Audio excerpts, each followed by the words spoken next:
perfect.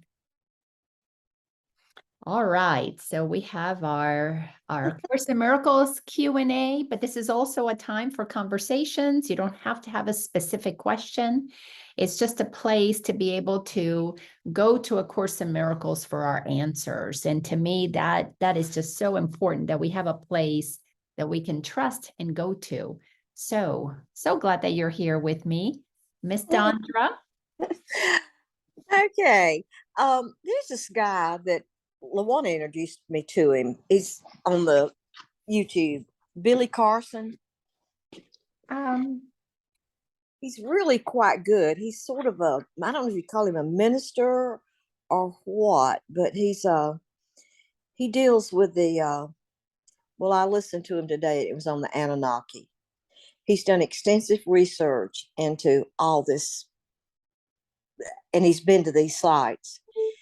So he's just talking about I don't know if you call them extraterrestrial beings that have been here on this earth and have influenced us. And we actually have some of their DNA because of the interbreeding during the history. And it's like, that sounds so woo-wooey, but it's based on historical facts. So I'm just trying to pull that into how that ties in with I would say God, goodness, the energy that we all exist in. That is a fantastic inquiry, because I know for me, as I have been expanding my awareness of what is, it's like a spiral, like I've shown in so many classes. We get condensed. We come from all that is, and then we spiral until we become this finite point, and an ego is totally, completely has taken over, and all that we are is an idea of a separate sense of self, protecting, separating, thinking that this outer world is real. And we experience, the fears, the lack, all of those things that are part of the crazy journey of having an ego. And as I kept unwinding my mind and expanding into what more is there, and I began to go beyond just the human part and open myself up to the non-physical. Inside of that space, what I realized is that there's lots of other possibilities for us to experience ourselves as a creation of God. And all of these potentials are there. It does not mean that when we experience ourselves in non-physical form, like in another galaxy, in another, as another being, an Anunnaki or whatever that might be, it just like on Earth, there is a limited consciousness, a limited awareness of what we are. So outside of here, some beings can elect to have a limited consciousness, but they're operating at a higher, in a higher dimension, if you will, because they know, they understand the rules, the laws, but they still don't operate fully in I'm going to say, in total, complete surrender to God. But they understand the technologies. They have mastered the mind to the point that they are non-physical, that they are more technologically evolved. But the further I went, then I came to the place of realization that God is consciousness. It's pure imagination. God is imagining all the time. So everything that is possible has been imagined. Anunnakis, this galaxy, that galaxy, a billion galaxies, beyond a billion galaxies. And all that is possible in the mind of God. Our work is to get really clear about what is it that we are believing And the more that we come to the place that Jesus has shown us that we come to, where we fully, completely trust God, then this entire idea of even otherness is insignificant. But outside of this planet, outside of this third density, dense because we are condensed and really, really feel this body is what is real, and we totally block God. But as we become less dense, as we enter into other dimensions, like the fourth or entering into the fifth dimension, we open ourselves up for infinite possibilities. And the mind that imagines can imagine anything that it wants. And so these stories of other beings that were nefarious, that were denser, that were greedy, selfish, mean, whatever, that populated planet Earth and seeded us with, whether it's the Pleiadians or whatever it is, grays, or so many terminologies. I don't ever receive any information from anything other than Jesus. So I cannot really speak with any kind of authority for any of that. But what is placed on my heart is what I'm sharing. And all of it is imagined by God. All of it is possible by God, but all of it leads us to have experiences that we can bring love to it or block love from it. And you can move in technology to really advanced levels and still not be using your individualized and imagined self that God imagined for the greater good of all. That's okay, because everything is possible inside of consciousness. So that's all I've got for you, because I don't spend a lot of time, very little time, thinking about anything out there and how it's affecting us. My focus is on remembering that this is all in the mind of God. So if I'm thinking about a Pleiadian, it's in the mind of God. If I'm thinking about Arcturians or Anunnakis, it's all in the mind of God. So for me, let me just be what God wants me to be in its mind. And that is to just be the light of the world. And on this planet, that's my focus. But I absolutely believe that there are beings all over the place, because God is an infinite creator. And there is no limit to what God can imagine. And we are all the product of that imagination. So I can imagine that because God is eternal and has been forever, that in that amount of time that appears to be time, there has been lots of opportunities for beings to evolve into technologies, into ways of transporting themselves, that the mind is so completely trained in the highest possible ways of utilizing it, but still not necessarily fully allowing love to flow through them. And then, of course, there are those with high technologies that do allow love to flow through them, just as we do on Earth. Like we have scientists that come up with beautiful things and use them for the greater good of all, and scientists that come up with amazing things and use it for the detriment of humanity. So I absolutely believe we're not the only place where God's imagination has imagined infinite potentials and possibilities. So again, that's all I got for you. Tell me, how does that fit in the puzzle of your understanding of all of this? I agree with you totally, and it fits right in.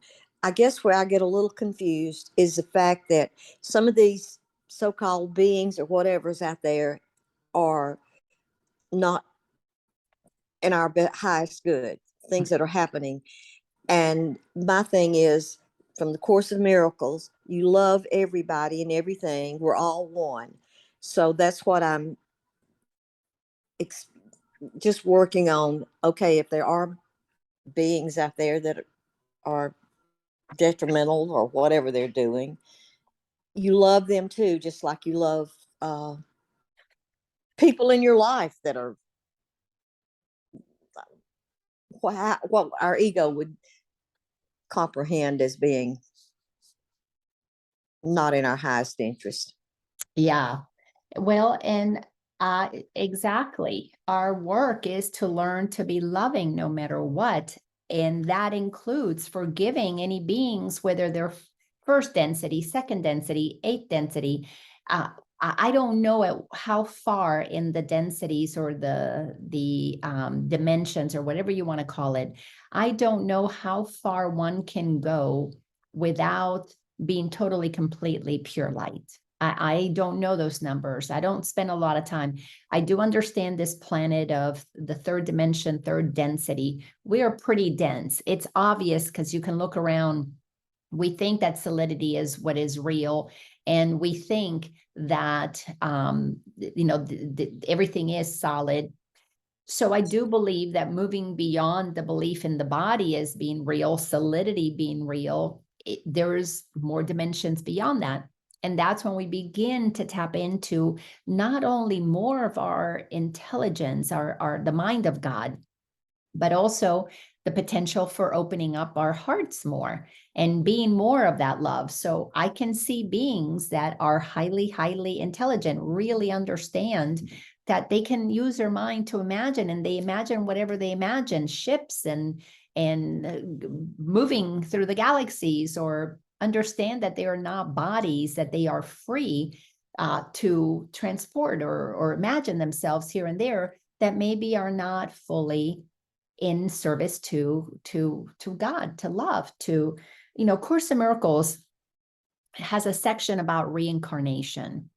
And I remember when I first read it, it struck me because I had spent a fair amount up until I started studying A Course in Miracles, which I'm going to say was probably about 7 years into my journey when I finally was guided to open the course. I I had I grew up Catholic, and then I went through a period where I thought I was atheist. And then I went through a period where I was more agnostic. And then came the beginnings of my awakening, when I began to experience myself as one with all that is. And that's when I began to realize, oh wow, this idea of reincarnation, that we have multiple lives and we keep coming back to work through karma. I was so open to that, and I thought that makes perfect sense. So in this life you are a murderer, this life you're the one being murdered, and you go back and forth until you learn to forgive both sides, until both sides don't have a charge, until the victim is not a bad thing, the killer is not a bad thing. All of it is just energy expressing itself, and it can go as far as it wants to because it's in the mind of God. Now, at that time, I didn't realize everything was in the mind of God, but reincarnation made sense. And then when I got to the Course in Miracles, and then everything was in the mind of God. And then I read this part of reincarnation, it just had me go, okay, I do need to let go even more of what I believe. And that ultimately is the goal, that as long as we're imagining our own idea of how it should be, we can be highly, highly evolved beings, evolved in terms of accessing that infinite intelligence and still use it in nefarious ways, but not because you're bad, but because you can. It's like God doesn't punish anybody. So God is not judging anything as good or bad. It's just an experience.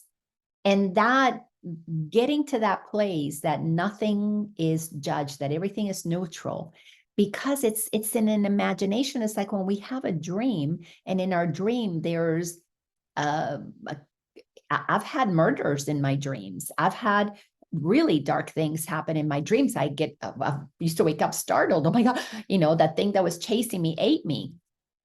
Um, but I didn't wake up and judge my dream. That was, bad people in my dream. Now, at first, I was startled by it. Oh my God, that was a bad dream. So we labeled it that. But then I sat around. It's like, well, who's the bad person that was in my dream? It was all in my imagination. There was really no good or bad. It was just a scene that took place in my mind. And once I could feel, oh, in my human form, I'm okay, then It was just imagination, not the imagination itself, not good or bad. Let me read this little tidbit about reincarnation. So this is in the manual for teachers, is towards the end of the manual. And the title of it in section 24 is reincarnation so? Question mark, that's it. Paragraph 1, in the ultimate sense, reincarnation is impossible. There is no past or future, and the idea of birth into a body has no meaning either once or many times. Reincarnation cannot then be true in any real sense. Our only question should be, is the concept helpful? And that depends, of course, on what it is used for.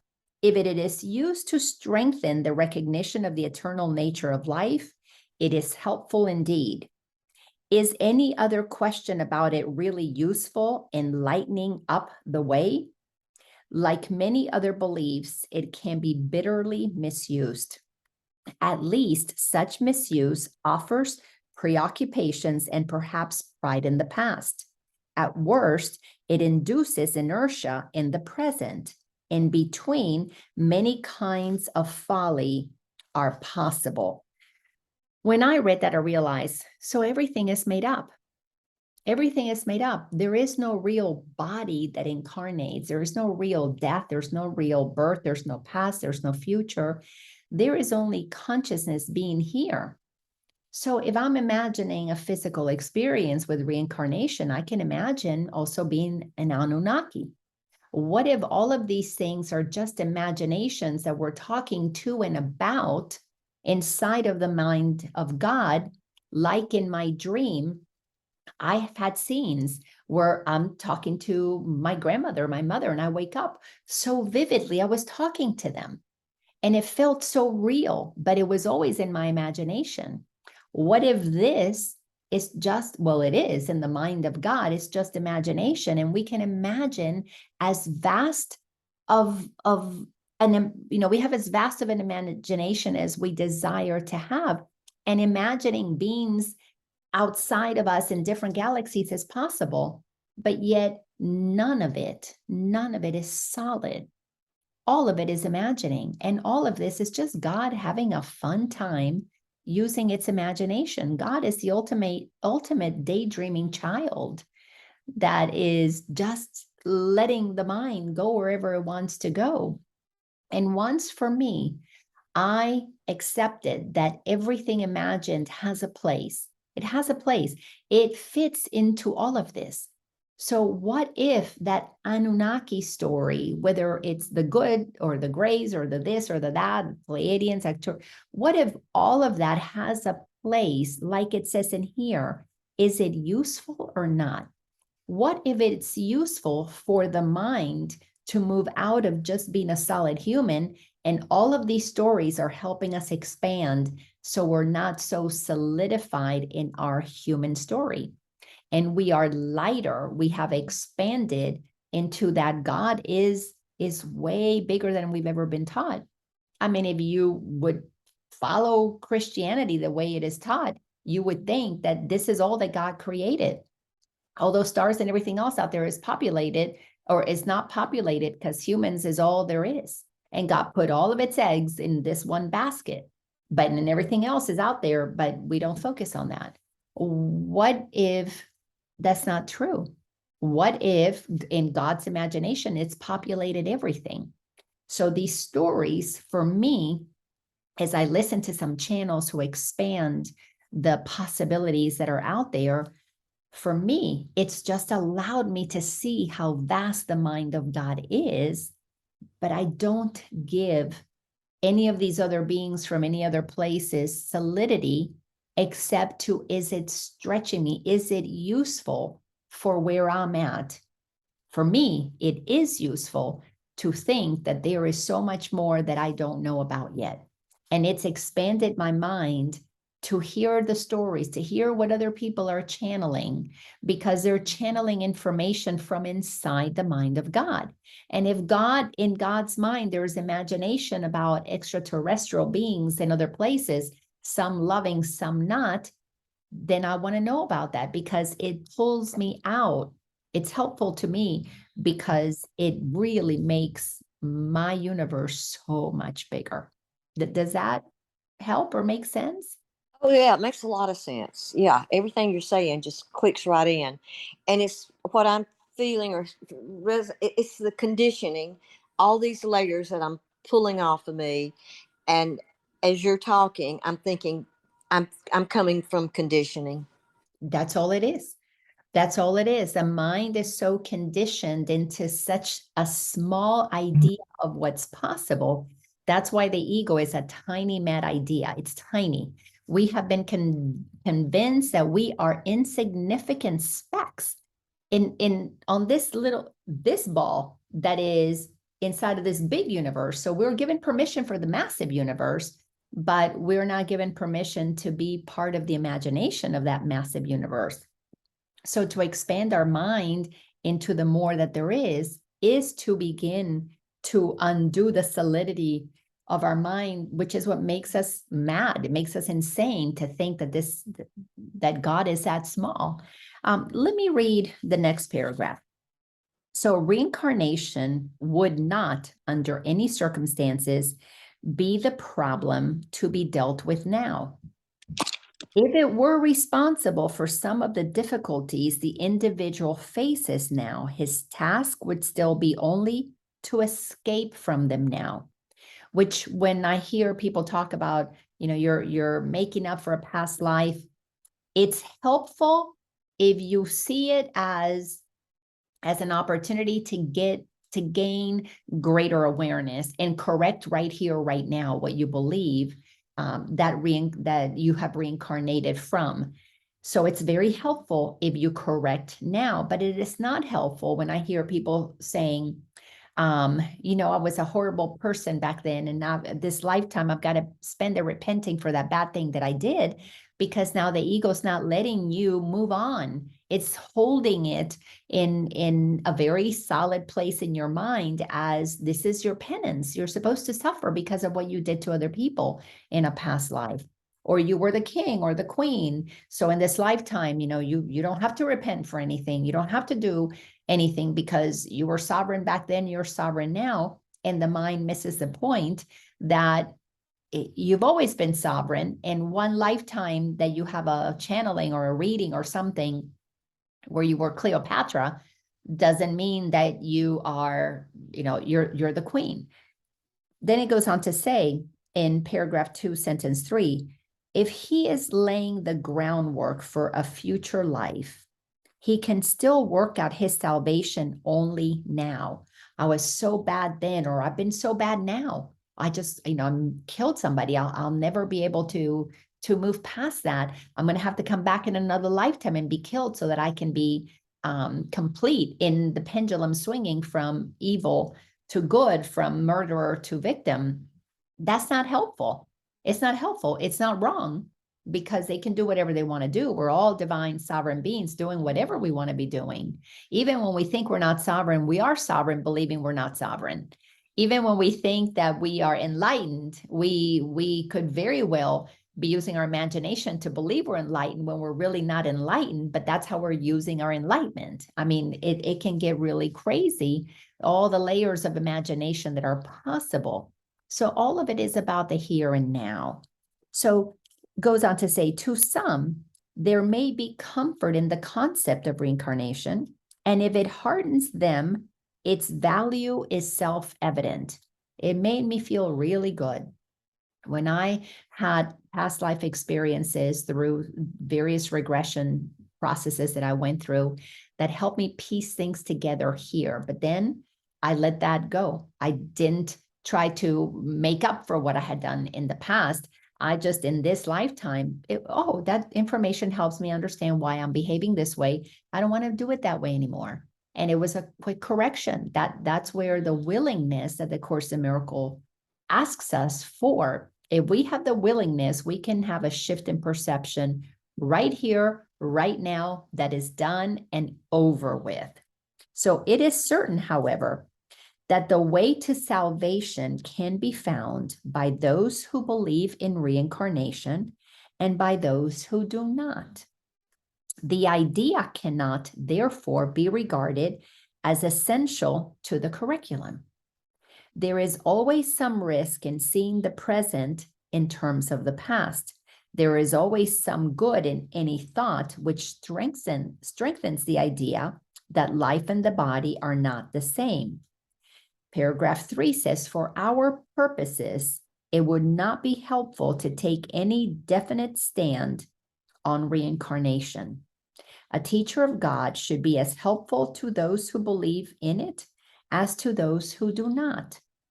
If a definite stand were required of him, it would merely limit his usefulness as well as his own decision making. Of course, our course is not concerned with any concept that is not acceptable to anyone, regardless of his formal beliefs. His ego will be enough for him to cope with, and it is not the part of wisdom to add sectarian controversies to his burdens, nor would there be an advantage in this premature acceptance of the course merely because it advocates a long-term belief of his own. And then, of course, it goes on to say a few more things, and I'll read the last paragraph, but the course wants us to know it's very consistent. We are in the mind of God, and whatever we want to think, like going to the doctor and getting medicine, if we want to think that that's helpful, it will be helpful. If we want to go to the doctor for surgery, if we want to drink a specific water, let's say distilled water versus filtered water, that belief is going to make the distilled water more helpful than the one that is not, because we are creating our experience. We're creating our reality, which is nothing more than to say what we believe is true has to manifest itself to give us the experience. Because if we don't have those experiences, what's the point of thinking we're separate? And the course is really consistent. It's all in the mind of God. This body is not real. Mind, the Anunnakis, the water is not solid. The saline process or distilled or whatever, all of that is imagination. Isn't it amazing how much we have imagined, and in that imagination, when it is totally, completely in the ego's domain, is destined to ultimately to create suffering, because it's a block to God. There's a lot of fun things inside of the egoic world, because the ego loves experiences too. But the only experiences that are going to have a true, lasting opportunity for us to see the vastness of the goodness of God are those experiences that are experienced from love, compassion, neutrality, and forgiveness. So bottom line, that's what the course wants us to know, and it's consistent. So you want to believe in Anunnakis, if it helps you, if you can use it to serve you, good for you. If it is scaring you, it's not helpful. The ego's got control, and it's just activating now more imagination outside of this thing that you're imagining here in the world. Now you're imagining a scary place outside, or that there is another being that has power over us that now we are powerless to, because it's from a different dimension. That's not helpful in liberating us, but it is helpful for an imagination that wants to imagine things beyond this realm. So either way, that's so beautiful about the course. Nothing is wrong. Yeah, that clarifies a lot. And where I was just kind of dealing with it was not going in fear, or not going in, oh, those terrible people, or those creatures or whatever, but going at it from the Course of Miracles teachings as from love. It's all God. It's all a part of God.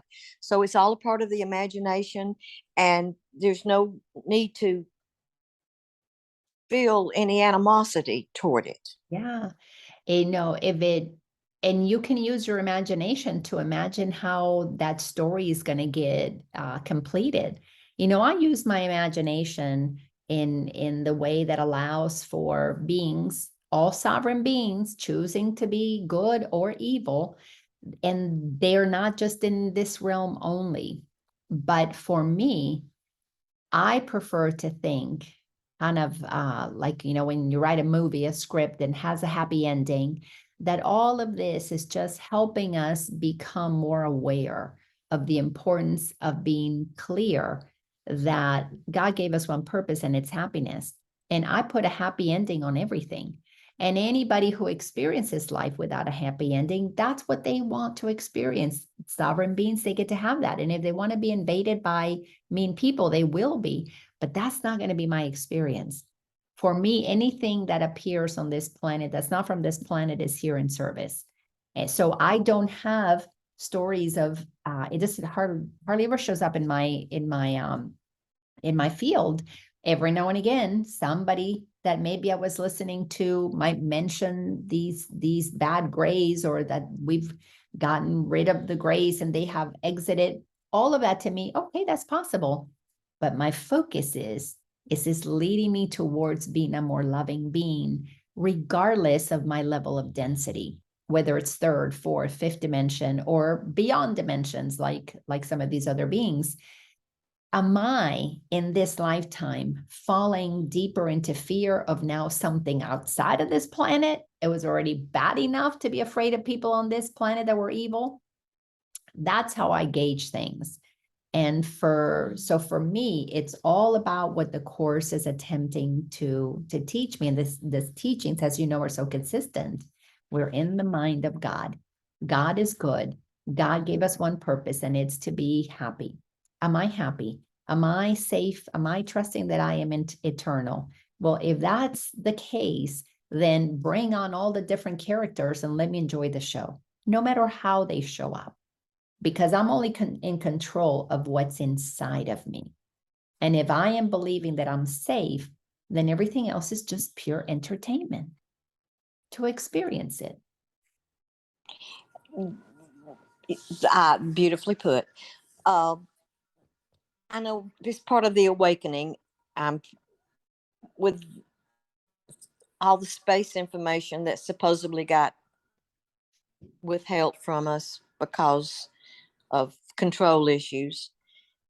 And just so much of it is coming to light. And I guess it's just putting it in perspective as to, I like the way you did, you put it into the Course of Miracles perspective.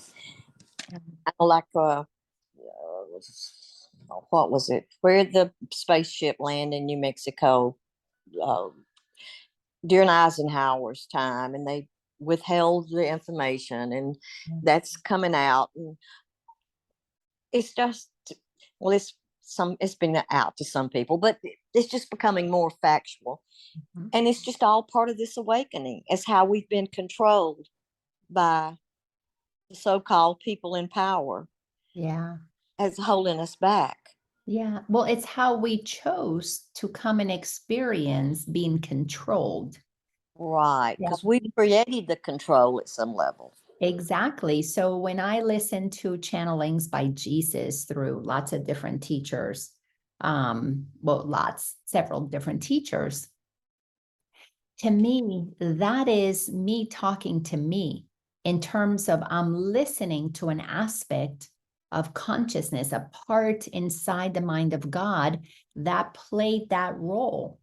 But it's all accessible to me because we are one mind. So whether it comes through you or through that one, it's all information that I'm receiving, and it resonates with me because I don't need to be awakened through fear anymore.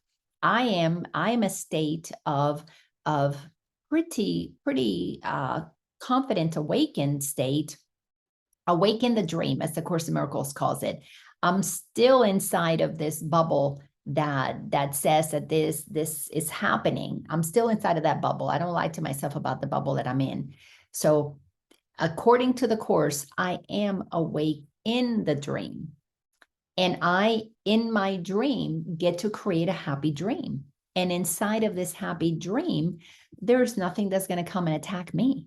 Now, I may watch it showing up and having its experience of attacking other people or doing whatever battle they have to do, but that's no different than, for example, discovering that we have beings on this planet who have done just terrible deeds. Well, we're discovering those as well. So whether they're from this planet or other planets, we're discovering that every creation of God can choose to block God if it wants to. And so everything that we're discovering is just nothing but the infinite potential of God's imagination. It's absolutely vast. And inside that vastness, we get to pick what is the reality that we want to experience? What is the virtual reality, if you want to call it that we want to experience? Because the ultimate reality is that God is imagination. It's pure, unlimited ideas. Just everything is an idea. Even the dark space that holds the stars and the planets, God's imagining that space as it's imagining everything that appears solid. So there is nothing that is not imagined by this creative source. I now want to play in the realm of just pure fun and easy kind of creations.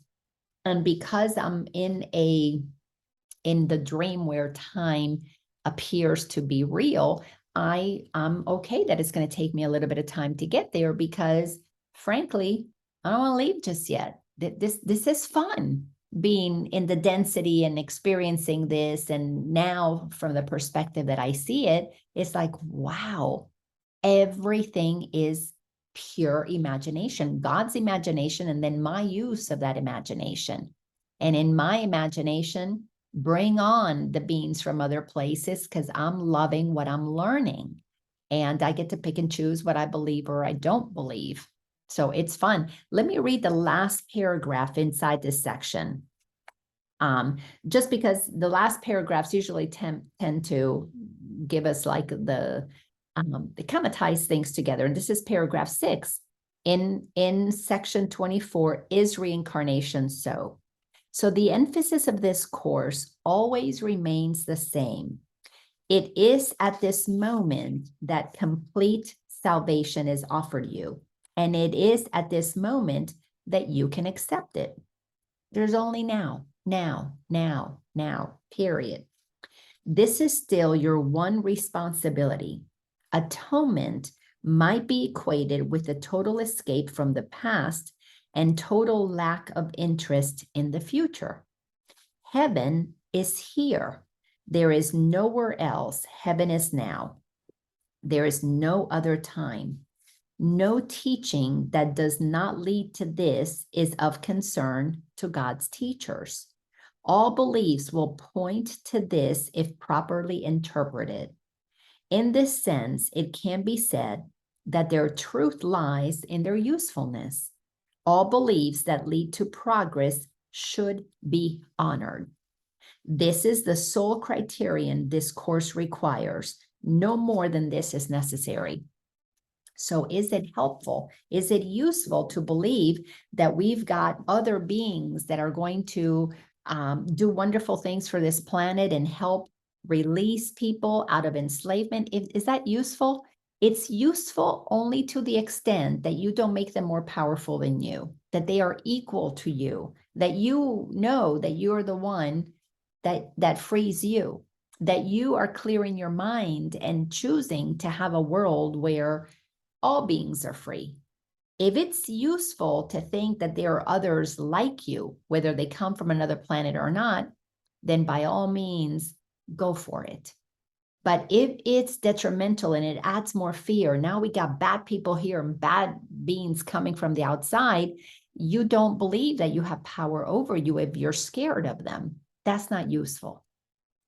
In this now moment, And this is where, when we talk about, and for thousands of years, I use that term too, because I'm talking to people who believe in time.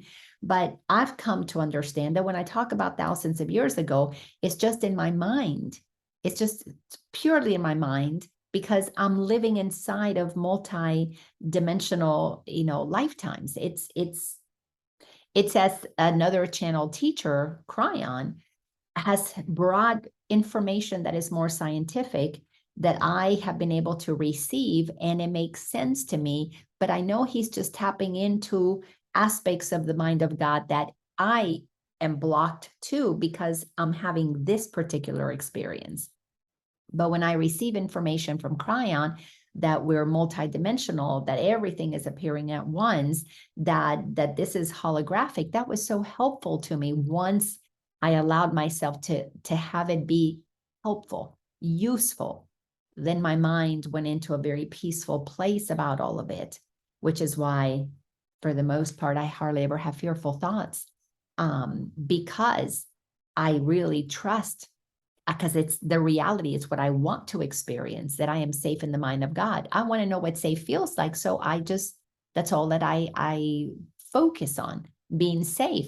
So the thought that I'm not safe, I let go of those thoughts because they're not useful. And I don't need to do it in the next incarnation. I'm doing it now. That's why this is so clear. Heaven is now. Heaven is here. Heaven is a mind that understands that we're in the mind of God. Period. And if we're in the mind of God, it's just energy. It's non-physical. It's imagination. So how do you want to imagine your experience? Well, you got to get really clear that you're creating it. So you've got to train your mind to think, to believe, to trust, to have faith in that whatever it comes into your field about the Anunnakis or past lives, that it needs to be how you want it to be. And I want it to be helpful. I want it to be safe. I want it to be fun. I want it to be easy. I want it to be for the greater good of all. And so that's my experience now. Yeah. I love this query. That was just so fun to have to have all of that coming through, because I know that I've had some thoughts around that, but never quite put it together. So thank you. Thank you so much for that. This guy earlier, he was coming from the scientific aspect of we only use 1% of our sight, and how there's all kind of energies and everything that's all around us that we're just not able to perceive yet. And then he was given the example of somebody putting the headband with electrodes on it and being able to operate a little car or big, whatever they can operate, just with your thoughts. And that was kind of interesting. I'm putting the two together, but how there's so much, everything around us, there's so much more that we just don't realize. Yeah. And I'm going back into the shamanic work and reading some of the books by archaeologists, shamanic people that study all that. And it even takes me back to the elementals. I mean, there's like fairies and all these energies are around us. Just not frightening or anything, but they just exist. We exist all together. Mm-hmm. Because God is infinite in its imagination, and there's probably more that we haven't even began to tap into, because it's so layered that the mind can only absorb so much. Because when it gets shut down for a reason, to have the experience at those smaller and smaller levels of awareness, until we expand back out into awareness that not only is God infinite in its creativity, but we are that creativity. God Yeah. and us are one. So it's not God imagining this. All of that is to prepare us to know that I am the mind of God. And everything that I am believing in is what I'm choosing to experience. That's why the work has to be done with the mind. We need to take full control of our mind, which only we can rule. Nobody can rule the mind for us. But when we give ourselves permission to have, and I was going to say to incarnate, but to have this experience that we are incarnated in a bodysuit, that with it comes in the imagination, the ideas of past lives, of future lives, of this, that, or the other. But all of it is because we can. There's no limit to what we can imagine, and we just happen to be living in a limited imagination. But it's the unlimited mind that's imagining limitation.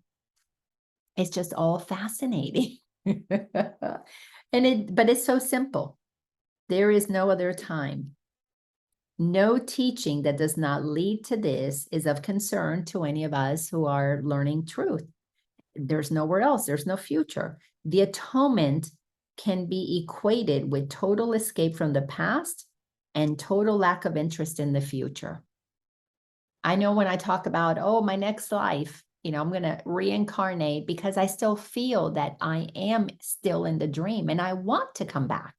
Now that I've made peace with what is, now that I know my power, because we have written into these physical vessels the time limits that we have placed in them, and that we have been eating the foods that limit the optimal use of these physical vessels, and that's still all part of my consciousness. It hasn't all just disappeared. I mean, it could if I wanted it to be gone, but I don't want it to be gone. I'm enjoying playing the role that I'm playing now with the wisdom that I have now, and being part of what is going to appear to be changing this world for when I incarnate. All of that's fun to me. I mean, I'm enjoying this storyline, so I don't need to leave it. Now, a lot of people who are not enjoying their storyline, they don't want to be here because they don't understand they can change their storyline. So that's the difference for me. Is I love the storyline. I love the storyline that everything is about to take a big shift, because that's the one that I want to experience. So these are fun times. Yeah, and I just tell myself, you chose to be here at this time. So whatever's happening, you chose to be a part of it. Yeah. Because sometimes it's like, I'm so tired of this. Well, it's not going anywhere. So And when you say you're tired of this, then shift your perception about what is, so that right. you Yeah. can let go, because that's, ultimately, that's where we have power, is in shifting perceptions. That's Right. it. That is absolutely it. And if we can use that power to shift our perception and feel happy, oh my goodness, that's like, whoa, that's so beyond what pretty much anybody knows to do in what appears to be this incarnation. So it's amazing how much of God's mind am I willing to accept as mine. Whoa. One day, all of it. But for now, I like having just Lina's perception, because I'm so happy to be me, and I'm so enjoying what is. And now watching the physical vessel change, and enjoying the different things that I get to experience to do with this body, and work it out, and feed it this or feed it that, or cleanse it this way or that way. It's like, oh, because my mind is clear that I want to have an experience of a very healthy physical vessel. So I'm just going through the motions of doing the things that will give me that experience. So it's just fun. It just gets to be fun. Yeah. So just go have fun. And if Yeah. you want to believe in the extra stuff, as I do, then do it. And if you scare yourself, then congratulate yourself for having written that into your script. But nothing scares us unless we want to have that experience of fear. No, it doesn't scare me at all. I mean, that's just like it's just interesting, and it's just it into. I'm glad you put it into the contents that you did, because it's like, okay, I've got to love these people. I mean, I've got to love all these strange beings. Well, you don't have to, but it's just it's just part of that imagination. So it just helped clarify that for me. Yeah, there's a channel for Jesus, and her name is Erin Michelle. And when I listen to those what's channeled there, it always resonates with me. And there's two channels for Jesus that I so enjoy. There's Tina Louise, and Jesus is channeling through Tina Louise for people who need to understand that these external things that have been happening because we've been playing this game of reincarnation, and over thousands of years people incarnated into positions of power, yada, yada, yada, and how to deal with that so that we can get out of that pattern. And then Jesus channels through Erin Michelle. And I feel that the messages that come through Erin are for people who are really at a place, maybe not from the questions that they ask, but definitely some of the ones who are listening to this, that we're reminded over and over and over again, none of this is real. None of this is real. It's pure imagination. And if we're going to scare ourselves, then okay, we did it to ourselves. If we want to see it all as being wonderful and a happy dream, then do that. But none of it is real. None of it is solid. None of it is possible, because it's all imagination. So when you take those two kind of extremes, you can see how it works, because all of us are wherever we are on this journey. And those who are ready to just, there's nothing solid out there, we need to have those messages given to us, because we're tapping into the mind that knows that. And those who need to deal with what is solid in the most useful way to navigate it, well, we need that information, because we're navigating ourselves out of the cocoon, this perceived cocoon that has been written into the script. So wherever we are, it's like a book. Just the whole book is written and it's all made up. And there was no Scarlett O'Hara. There was no Gone with the Wind. But in our minds, it took a specific way in which it happened for us to be able to have that experience in the book and here, because it just makes for more interesting stuff. I cannot imagine being the creator of all that is, sitting around, on a porch and for all of eternity, twiddling my thumbs. All of this variety is super exciting. Mm-hmm. So Yep. fun. So go have fun for the rest of your now moments, and Yeah. enjoy what you're creating. Okay.